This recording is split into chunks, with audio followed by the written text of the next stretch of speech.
l'ouverture de ce café littéraire, cette belle initiative qui commencera par, ou plutôt qui sera inaugurée par Alani, un poète et un écrivain dont l'écriture est vraiment singulière. Alors ce qui nous réunit, je pense, aujourd'hui, c'est notre amour pour le livre, pour la poésie, pour la créativité et la liberté. Ne l'oublions pas, bien entendu, la littérature est liée à la liberté, bien évidemment. Et je m'arrête pour rendre hommage à une grande dame de la littérature maghrébine qui nous a quittés. Donc, un membre de l'Académie française, prix Nobel aussi. Alors, si l'immortel disparaît, la littérature demeure. Et la relève est bien assurée. Donc, quand Ali m'a demandé de le présenter, j'étais contente, et en essayant un tout petit peu de mettre mes idées en ordre, je me suis rendu compte que c'est pas vraiment chose aisée.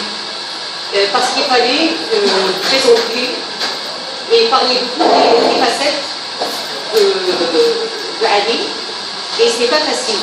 Alors pour cela, j'ai préféré reprendre la lecture de ces œuvres, crayon à la main, pour être un tant soit peu précise, concise et puis juste, pour rendre hommage aussi à Ali. Alors permettez-moi de lire cette petite présentation que j'ai préparée.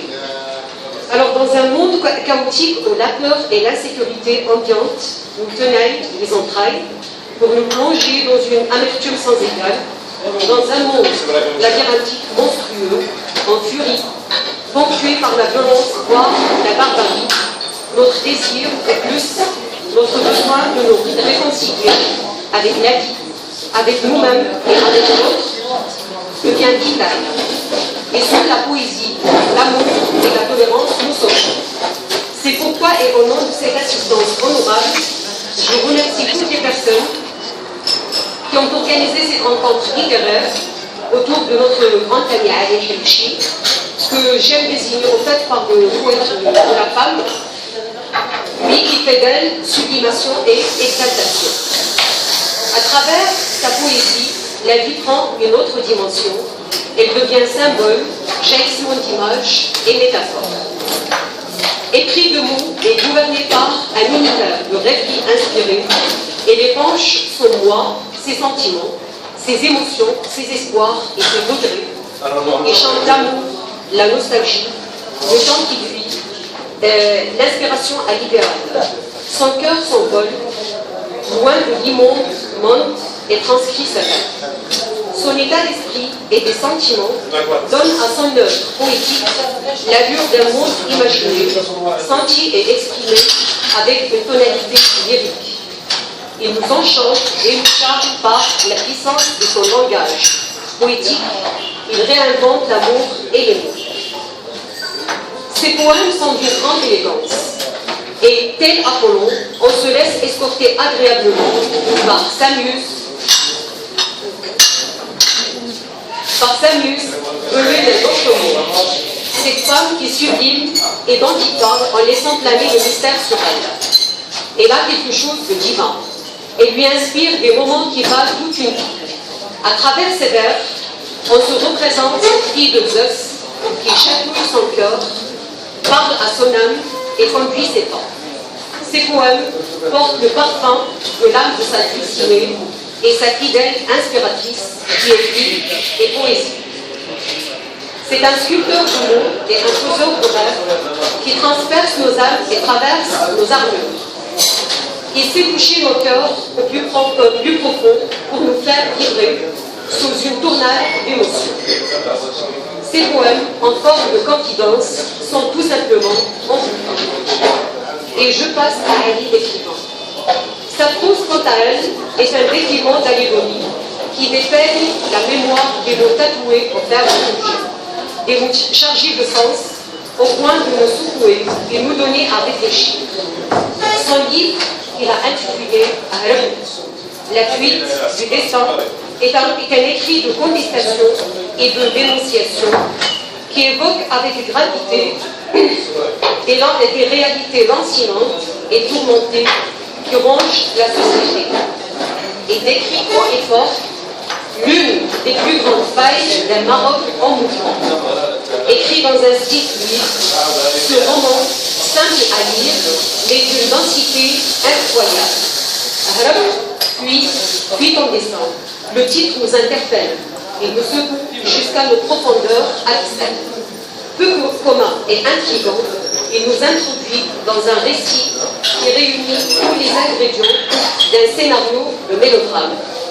C'est un livre plein de cris et de chuchotements d'une société qui fait de ses propres enfants une engeance dont elle fait des miséreux et des gueux qui ne tardent pas à se retourner contre elle, animés par une rage sociale qui risque de tout dépasser sur son chemin.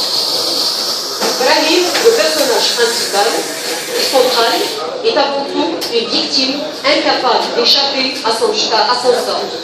Enfant de la rue, enfant du péché, comme on les appelait,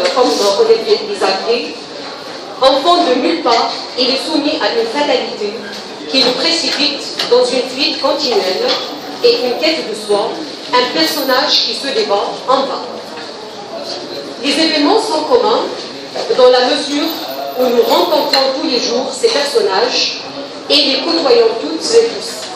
Il s'agit bien entendu des enfants de la rue que la société condamne et jette dans les actes de la délinquance, de la débauche et de l'intégrisme revanchard. Ce livre est un récit poignant et une peinture amère de la misère et de la déchéance humaine, et en filigrane, l'auteur esquisse plusieurs toiles de fond.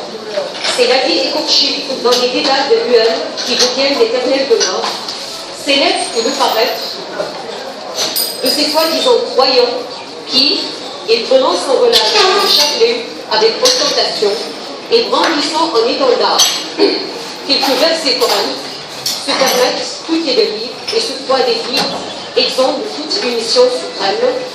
C'est l'opposition entre deux mondes finalement, celui de la misère, de la déchéance et celui du faste et de l'opulence. Le roman s'apparente à un conte philosophique qui nous fait faire à travers le voyage de Ali le narrateur, Ali le personnage, et Brahim au rythme de trance mythique des chansons de Nasr Riwal. Je crois que là c'est un peu significatif. Donc un exercice d'introspection sur soi et un sentiment de culpabilité en attirant notre attention sur l'injustice que nous avons commise, sinon de nos propres mains, du moins par notre indifférence. Harb est finalement le miroir qui nous renvoie de reflet de toute une société en fait d'identité, de valeurs et de repères. Il nous ramène à notre réalité amère, à savoir l'analphabétisme, l'aridisme, l'hypocrisie sociale et religieuse, la corruption, le voyeurisme, l'individualisme, le déni de l'autre, l'intégrisme et l'obscurantisme. Voilà donc Ali Rishi, le poète qui nous envoûte avec ses mots, l'auteur qui nous secoue, et l'humaniste qui fait de son métier de vétérinaire une foi. Et donc, là, je crois que son parcours scientifique n'a rien enlevé à cette vocation du virtuose du mot et du verbe. Et donc, je laisse la parole à notre poète.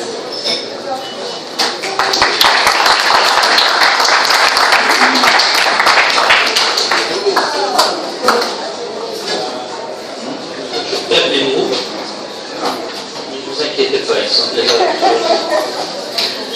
Alors, je suis très honoré, je remercie toute l'assistance, les gens qui se sont déplacés pour assister cet après-midi avec nous à ce premier café littéraire. Je remercie l'organisateur qui ont pensé à ça, parce que je pense qu'on en a besoin. Elles ont m'aurait été présentées par, je vais dire, je vais vous lancer la fleur de grande dame, une écrivaine qui fait chavirer les mots. Fait chavirer les mots dans le sens des mots avec MAUX et les mots EPS, dans le sens où il a bravé, c'est une dame c'est parmi les écrivains qui ont bravé les tabous dans l'écriture marocaine. Je vous conseille de lire son dernier livre, qui s'appelle Femme au purgatoire, qui parle de la condition humaine. Finalement, on est dans une société, on a un peu de chance de bénéficier de certains acquis, de certaines